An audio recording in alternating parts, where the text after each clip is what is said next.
Good morning, students. It's me, Miss Sania, and today we are back with another topic.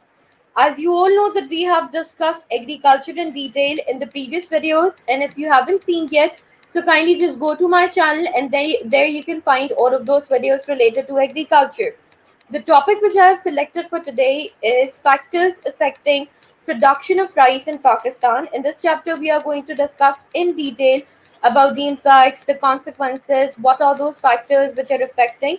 But before moving forward, hurry up, grab your notebook along with pencil and pen and start noting the important pointers. And yes, you're already familiar with the other guidelines. I am going to discuss this topic in detail because there were multiple MCQs along with questions which were included from this SLO in the past papers. So let's get started. SLO number 5.3.2 discuss how natural and human factors affect the production of small scale and cash crop farms and rice. So we are going to focus on rice and then we are going to discuss in detail about what are those natural and human factors which are affecting the production of rice on small scale as well as on large scale. When we talk about large scale, it includes cash crop farming. When we talk about small scale, it basically includes farming for subsistence. It means farming for survival and farming for generating profit from it. Now, introduction of rice. Rice is one of the most important cereal crop of the world. Foreign exchange is earned from its export. It is considered to be the main food crop for about half population of the world, especially in the eastern parts of Asia, as in Japan, China, etc. So you can see that in the introduction of rice, which is over here, according to this description, it is stated over there that it is one of the most important cereal crop all over the world, and almost half of, you can say that it is it is fulfilling all of those dietary portions. It is giving you energy. It is a very healthy food source. You're generating foreign exchange from it. It means that you are generating profit from it when you're exporting your products to the other countries, as well as you can see that almost half of the population of the world is utilizing rice because it is one of the most important one. And yes, especially in eastern parts of Asia, it means that all of them are utilizing that, but more popular, this rice is famous in Asia, the parts of Asia, the eastern Asia, China, Japan, and etc. But you can see there is a picture on the right side. It is basically a field of rice. You can see how beautiful these rice are grown in these fields. Now, starting with factors affecting production of rice. First of all, rice grain quality can be affected by a variety of environmental and processing, environmental and handling conditions during ripening, harvest, post harvest, and processing can enhance or impair grain quality. So you can see that there are multiple factors which are included which can affect the variety and which can affect the production of rice. For example, it can be affected by harvesting, it can be affected by ripening, post harvest, etc. It includes multiple factors which we are going to discuss in detail in this slide. Processing also increased the price of rice, yielding of head rice, where it depending on many factors such as variety, grain type, cultural practice, growing, sorting, parboiling, and milling conditions. So you can see over here that how many conditions are included which can actually affect rice.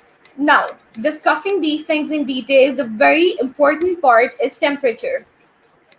Mean temperature of 25 degrees Celsius to 30 degrees Celsius with no cold season. It means that we need a moderate temperature of around 25 to 30 degrees Celsius with no cold season. It means that here we are not talking about winters, but yes, we are talking about summers. We need temperature in between. If you are not having this much temperature, then definitely crop cannot grow. And if you are having more temperature than that, then automatically it can fire up your grains. A warm, dry period of harvesting. It means that the period of for harvesting of rice, it should be warm, it should be dry, in which you can harvest the rice crop. Then, depending upon rainfall, rainfall also plays an important role because obviously When you're growing crops in the field, then definitely it is dependent upon rainfall. Heavy rainfall of at least 1270 millimeters, but over 2000 millimeters is ideal. For example, now why they're telling about the ideal conditions or why they're telling about minimum and maximum. See, if the rainfall is around 1270 millimeters or it exceeds till 2000 millimeters, that's okay. That is probable, and you can say that could produce a very powerful, or you can say that it could produce a very good crop, right? A very good crop to be eaten. But if the rainfall will be more than 2000 millimeters, what will happen at the end? Obviously, it will occur in salinity problem, it will occur in waterlogging, it will occur in flood. Then what will happen? Automatically all the crops will be damaged. So we have to be careful about while we are selecting the crop field, and we should also be careful about that what is the expected rainfall over there. Now, irrigation bridges the rainfall gap. Yes, obviously irrigation plays a very important role. I have already explained you this thing. This irrigation means that you are drawing, for example, you're drawing patches on a piece of paper. Irrigation is like that. There are patches in the field. It is basically a canal system, you can say that. And water is entering into the fields through that irrigation system. Then it requires plenty of rain during the 4 to 6 months growing period and a sunny harvesting time. So you can see that almost plenty, it needs about 4 to 6 months to be grown in a sunny period, and it means that the warm period, the summers, and then after 4 to 6 months the crops are ready to be harvested. So you can see that there is a picture which is given on the right side. It is basically the field of rice. Now, land and soil. Land and soil plays a very important role when we are talking about rice. Level ground, because flat fields can be more easily irrigated. We should have flat fields for that purpose. If we are not having flat fields, then automatically we cannot grow rice. Soil should be loomy and clay. It means that soil should be shiny, soil should be soft, but it should have bumps over there. We need those flat fields, but for that purpose we need that soft soil. If you are having soft soil, then finally we can grow crops. An impervious subsoil is essential as it is retentive of water. Then obviously, see, whenever we talk about all of those things, for example, how many crops are grown in Pakistan? Rice needs more water. It absorbs more water. So, if I compare all of the other crops with rice, then rice contains more water as compared to the other crops. Now, coming towards the human input, it requires cheap and abundant labor or adequate machinery for field preparation, sowing, transplanting, and harvesting. And yes, it is dependent upon irrigation as well. Obviously, it needs special care, it needs more care as compared to the other items, as I've mentioned before about it, that they need more rainfall because they absorb more rainfall. Now, in this picture, you can see how beautifully these rice are grown. You can see this is the field of rice, and see, these are actually the rice. There is a cover. When you open up that cover, then finally you are having these rice, right? And in every cover you're having one rice, and then when you're opening all of them, then finally you're having all those grains in your hand. Such a beautiful creation of Almighty Allah. Now, coming towards the process of rice cultivation, well, this is a field of rice, and this is how rice are grown. You can see that they need more water as compared to the other grains, right? Starting with the process of rice cultivation. Number one, seeding gets transplanted at a much younger age. At a much younger age, you're transplanting the seeds. Then what is happening? That only single seeding instead of handful of seeding linings get planted in each hills. It means that you are basically having single seeds which you are transplanting it into the soil. Then plants are spaced wider apart in a square pattern. You are making them wide apart in a square pattern. You are basically, dividing them accordingly. And yes, you should have it in a shape of a square. Then number four, it intermittent water application to create wet and dry soil condition instead of continuous flood irrigation. When for example, if it is happening this way, that floods can occur, so for that purpose as well, you have to keep things in your mind. What you're doing, you have to keep the wet soil as well as the dry soil. Why? Because as I've mentioned before about it, the rice absorbs more water as compared to the other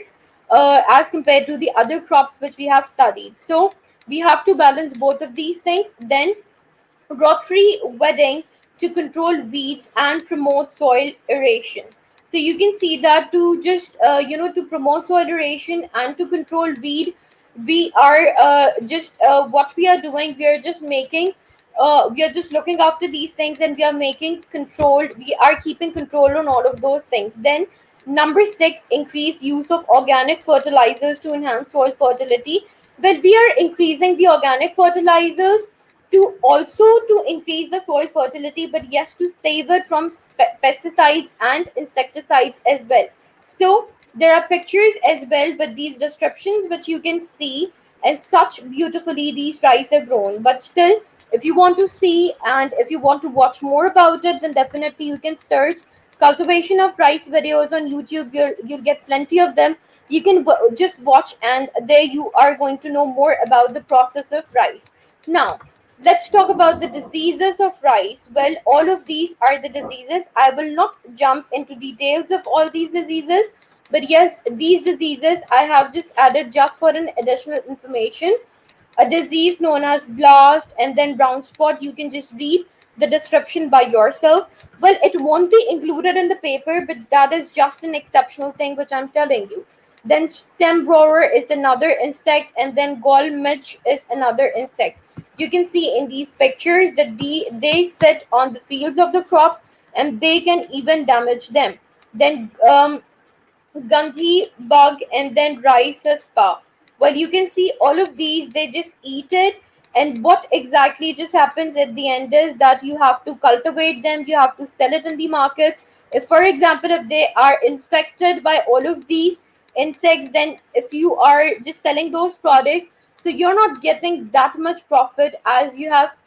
For example, if the fields were fertile, or if the fields were not damaged by the insects and then you're selling them, you're getting more profit. But if they're damaged and then you're selling them, then you're having lesser profit. Now let's talk about Pakistan major exports. Well, you can see multiple of them which are listed over here. That is cotton textile and clothing, wheat, vegetables, and so on, surgical instruments. These all are basically the exports of Pakistan which we manufacture to another countries. Now, you can see how many types and how many shapes of rice which we are producing, which is in front of you. Then rice growing regions, which you can see over here. Cultivation areas of rice in Pakistan. Well, rice is not cultivated in all parts of the country. 90% of the areas under cultivation is in the provinces of Punjab and Sindh. In the province of Punjab, area under rice cultivation is increasing, whereas in the province of Sindh, areas under rice cultivation is decreasing. So you can see they're more found in the areas of Punjab as compared to the areas of Sindh. So there is no area to compete with rice cultivation than the districts of Gujranwala and Sialkot. And then beside these other districts such as Lahore, Kasur, Sheikhupura, Okara, Hafizabad are included in the second number. And then Sargodha, Hafizabad, Jung, Tuba, Tek Singh possess secondary place in the rice cultivation. So you can see all of these places that where exactly these rice are growing. Now, the uses of rice oil is processed from the bran for both food and industrial uses. Broken rice is used in brewing, distilling, and in the manufacture of starch and rice flour. Hulls are also used for fuel packing materials, industrial breading, fertilizers manufacture, and in the manufacture of an industrial chemical use as well. So you can see that these all are the uses that we are utilizing them to make rice flour as well, to make starch from it. We are utilizing it as a fertilizer. We are making oil from that as well. So rice is used in multiple purpose. And yes, on the right side, there are multiple pictures which are given over here as well. The assignment for today is that you have to discuss how natural and human factors affect the production of small scale and cash crop farms. That includes the rice. Thank you so much, everyone. I hope this presentation turned out to be something important and interesting for all of you. And I hope all of those misconceptions are pretty much clearer to all of you. If you people are having still any questions, so you can ask me on KP or on my YouTube channel under my instructions on KP either, or instructions on YouTube. So you can just post your comment and you can ask me. Inshallah, we'll return back with another presentation for all of you. Till then, take care. Barakallah and